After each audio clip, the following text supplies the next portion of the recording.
ব্রিটেনে আশ্রয় প্রার্থীদের মামলার জট কমাতে আসছে নতুন ব্যবস্থা।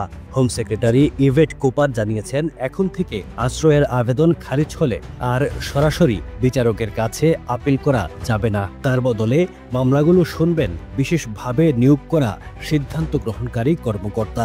সরকার বলছে, বর্তমান ব্যবস্থায় একটি মামলার নিষ্পত্তি হতে গড়ে 1 বছর লেগে যায়। এতে খরচও বাড়ছে আর ব্যাকলগও জমছে। নতুন সিস্টেমে দ্রুত, ন্যায্য ও স্বচ্ছভাবে আপিল নিষ্পত্তি হবে বলে আশা করছেন তারা। বিশেষভাবে অগ্রাধিকার পাবে সরকারি খরচে থাকা আশ্রয়প্রার্থী এবং যাদের বিরুদ্ধে দেশ ছাড়ার নির্দেশ আছে এমন বিদেশি অপরাধীরা। এদিকে আশ্রয়প্রার্থীদের হোটেলে রাখার প্রতিবাদে ব্রিস্টল, লিভারপুল, নিউক্যাসল সহ বিভিন্ন শহরে বিক্ষোভ হয়েছে। গ্রেফতার হয়েছেন অন্তত 15 জন।